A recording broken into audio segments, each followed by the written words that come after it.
Friends, आज हम बात कर रहे हैं यस बैंक की।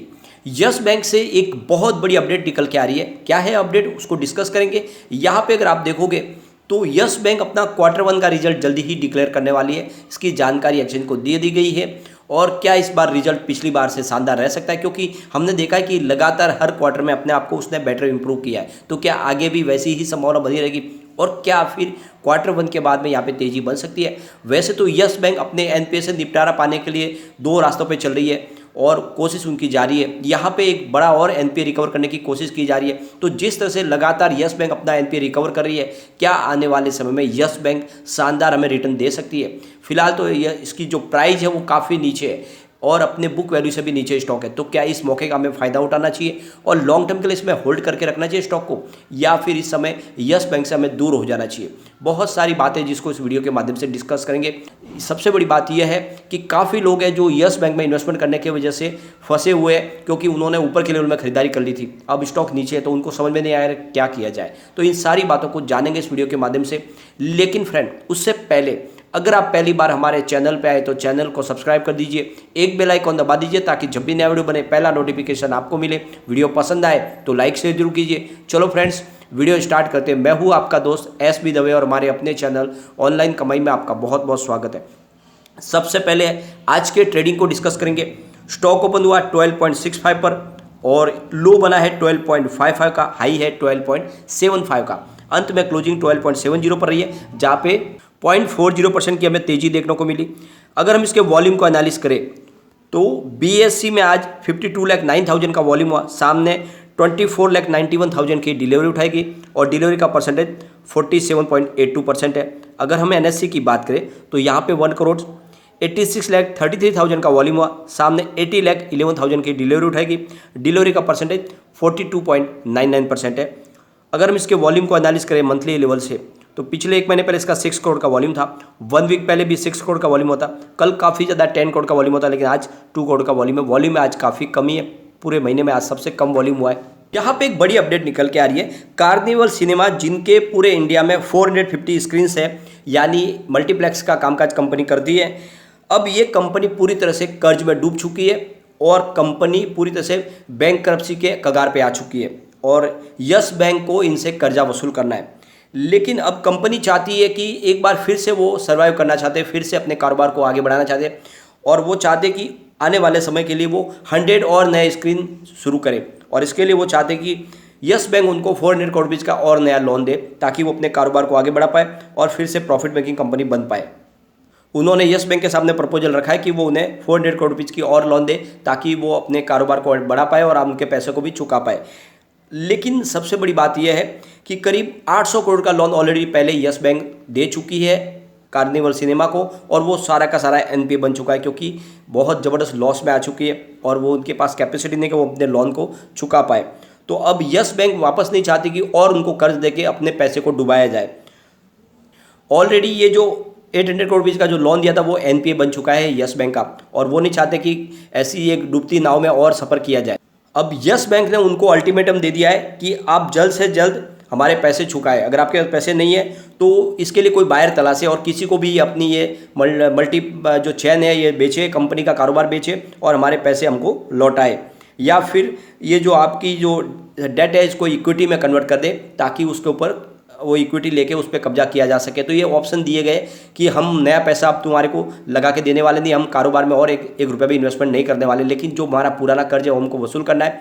तो या तो ये आप जो अपना सिनेमा का बिजनेस किसी को बेचे और उनसे हम पैसा वसूल करेंगे, या फिर इसको आपका जो भी डेट है उसको इक्विटी में कन्वर्ट करें ताकि हम उस इक्विटी को ले लें। तो ये रास्ते तलाशे जा रहे हैं और कुल मिला के यस बैंक चाहती है कि अब इनको एक भी पैसा और न दिया जाए। ये उनकी तरफ से एक क्लियरली डिसीजन ले लिया गया है और ये दोनों के रास्ते अगर वो कंपनी एग्री नहीं होती है तो ऐसे में फिर इंसॉल्वेंसी प्रक्रिया के तहत कार्रवाई होगी, यानी बैंकरप्सी कोर्ट के तहत वहाँ से इसको नीलाम करके वहाँ से पैसे वसूल करने की कोशिश की जाएगी। यस बैंक ने ये रास्ता अंतिम रखा हुआ है। पहले वो चाहते हैं कि कोई इसको बायर मिल जाए, वो इसके खरीदार अगर होंगे तो उसको बेच के उनसे पैसे रिकवर कर लिए जाए या फिर डेट को इक्विटी में बदला जाए। तो ये रास्ते तलाशे जा रहे हैं। यस बैंक कुल मिला के अपना पैसा वसूल करना चाहते हैं, लेकिन जो इनके जो प्रमोटर हैं वो चाहते हैं कि लोन और दिया जाए यस बैंक की तरफ से ताकि वो अपने कारोबार को आगे बढ़ा पाए। लेकिन यस बैंक अब उनके ऊपर भरोसा नहीं करना चाहते, क्योंकि जितनी भी इनकी स्क्रीन है वो सब लीज के ऊपर है। ऊपर से जो लोन लिया गया है वो वापस आने की कोई श्योरिटी नहीं है, क्योंकि ऑलरेडी जो सिक्योरिटी बहुत कम है, तो ऐसे में नया लोन देने का कोई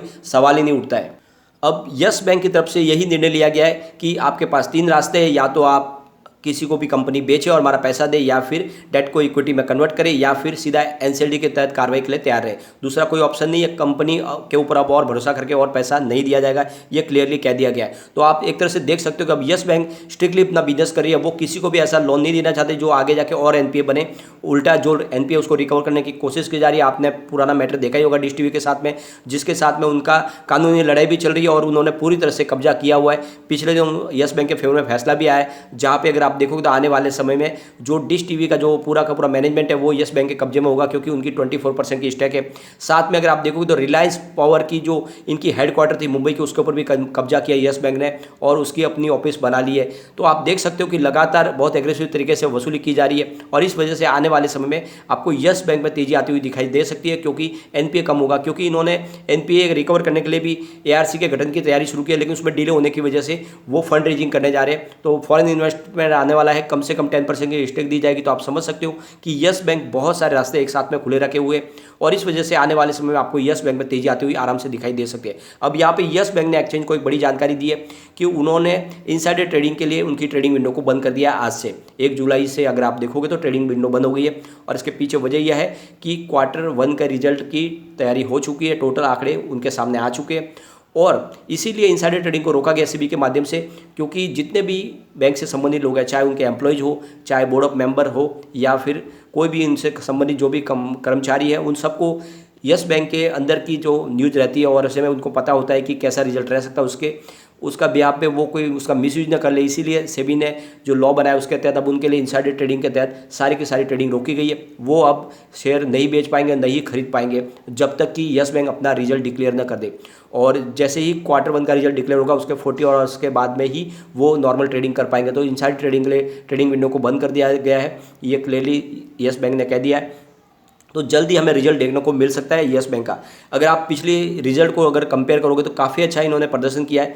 अगर हम इनके रिवेन्यू को देखें तो मार्च 2021 में 4506 करोड़ रुपये का जो रिवेन्यू था वो जून में बढ़कर 5423 करोड़ रुपये तक पहुंचा, और सितंबर 2021 5463 करोड़ रुपये का रिवेन्यू कंपनी को मिला, और दिसंबर 2021 में 5664 करोड़ रुपये का रिवेन्यू हुआ, जो मार्च 2022 में बढ़कर 5873 करोड़ रुपये तक पहुंचा। तो आप देख सकते हो कि लगातार बैंक का रेवेन्यू बढ़ा है। अब हम प्रॉफिट लॉस की बात करें तो मार्च 2021 में बैंक को 3791 करोड़ रुपये का बड़ा लॉस हुआ था, लेकिन जून में बैंक प्रॉफिट में आ गई और उनको 204 करोड़ रुपये का प्रॉफिट हुआ, जो सितंबर 2021 में बढ़कर 223 करोड़ रुपये तक पहुंच गया, और दिसंबर आते आते बैंक का प्रॉफिट 266 करोड़ रुपये तक पहुंचा, और मार्च 2022 में बैंक को 372 करोड़ रुपये का प्रॉफिट मिला है। तो आप देख सकते हो कि जैसे ही मार्च के क्वार्टर के बाद में जो इनको लॉस खत्म हुआ, लगातार बैंक प्रॉफिट में है और प्रॉफिट इनका बढ़ रहा है। तो इस बार Q1 में मुझे लगता है कि प्रॉफिट जो इनका है वो कम से कम 400 को आराम से क्रॉस करता हुआ दिखाई देगा।